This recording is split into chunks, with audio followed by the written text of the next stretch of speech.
Most people believe control comes from force, from volume, from persuasion, from dominance, but that's not true.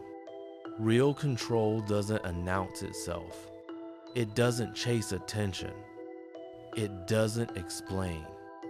It simply exists, and everything around it adjusts. Silence is not weakness. Silence is architecture. It shapes the space where others reveal themselves. The person who understands silence controls the rhythm of every interaction. They can slow chaos. They can amplify presence. They can bend the tone of the room without saying a single word. This is not philosophy. It's psychology. And those who master it rule quietly. The human mind fears the unknown. It fills every gap with noise. When silence enters a conversation, most people feel the pressure to fill it. They speak, they reveal, they expose. That is the first law of silence. Whoever breaks it loses control. Silence works because the brain is addicted to feedback. It needs to predict how others feel, how they react. But when faced with silence, prediction collapses. The other person feels uncertainty. And uncertainty is tension. Tension is dominance. In a world addicted to constant talking, the one who can remain silent creates an imbalance. That imbalance forces others to compensate, to explain, to justify. And in that act, they surrender control. The one who stays silent becomes the one who decides. When words matter again, external control begins with internal control. If you can't rule your own impulses, you'll never rule the situation. Most people react because they seek emotional equilibrium. They want to defend themselves, clarify, prove, win. But control means understanding that the urge to speak is not strength, it's need. Silence is the weapon of those who have nothing to prove. When someone insults you, your first instinct is to respond, to show you're unaffected, to fight back. But by doing so, you've already lost. Because they dictated your rhythm, the disciplined mind sees the game. It pauses, it observes, it lets the silence stretch until the other person is forced to confront their own discomfort. That discomfort speaks louder than any comeback. Self-control is not suppression, it's orchestration. You don't erase emotion. You delay it. You let it serve you, not drive you. That is how stillness becomes authority. Silence in social dynamics is not passive. It's strategic. It rewires the hierarchy in real time. In every interaction, there's an invisible contest. Who follows whose tempo? Most people rush to answer, laugh, react. They're afraid of pauses, afraid of awkwardness. But the one who can hold silence forces the other to adapt. When you pause before speaking, others listen more carefully. When you take your time, they respect your words. When you refuse to interrupt, you expose their impatience. Control is not about talking more. It's about talking last. Even in conflict, the most dangerous thing you can do is not react instantly. The longer you delay your response, the more the other person loses their frame. They start guessing, overthinking, justifying, and when you finally speak, they listen. Because silence turned your words into currency. Silence is not only auditory, it's energetic. True presence is not loud, it's gravitational. People feel it before they hear it. When you enter a room silently and you don't rush to engage, others adjust to your rhythm. They speak softer. They observe you. They become reactive to you. That is psychological gravity. Control is not what you project outward. It's the void you create inward. The stillness that makes others organize themselves around you. You don't have to demand attention. You withdraw energy and they start chasing it. Silence amplifies your aura because it creates contrast. In a loud world, stillness looks powerful. In chaos, calm looks divine.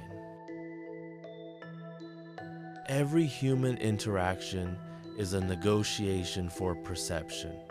How others perceive you decides how they treat you. When you respond too quickly, you seem desperate. When you explain too much, you seem uncertain. When you talk constantly, you seem weak. But when you use silence, you create interpretation, and interpretation builds power. People will fill the blanks with their own imagination. They will project confidence onto your quiet. They will assume depth where you simply chose restraint. The less you reveal, the more they imagine. The more they imagine, the more control you gain. Silence is a psychological mirror. People don't see you, they see themselves. That's why mystery is magnetic. It makes others work for your attention. It makes them assign meaning to the spaces you leave blank. Control in conversation is not about dominance, it's about pacing. When someone speaks quickly, let them. When someone interrupts, pause and return to your rhythm. When someone tries to make you emotional, drop the tempo even lower. Every second of silence pulls them into your frame. You don't need to win the exchange. You just need to go slower, because whoever controls the rhythm controls the mind of the listener. The secret, people synchronize subconsciously. Your pace becomes theirs. Your calm becomes authority. The mind that controls itself controls everything around it. Self-mastery doesn't mean detachment from life. It means detachment from reaction. You feel everything, but you decide when to respond. Emotions are not the enemy. They're tools. But tools in untrained hands become weapons that wound the self. The disciplined mind uses silence to filter emotion from reaction. It listens first, observes second, responds last.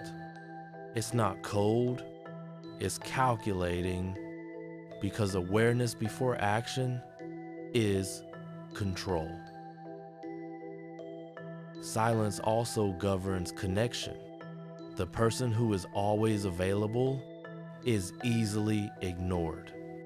The one who vanishes strategically becomes unforgettable. Absence is part of communication. When you withdraw attention, people notice. They start valuing your presence because it's not guaranteed. Every time you go quiet, you shift the dynamic.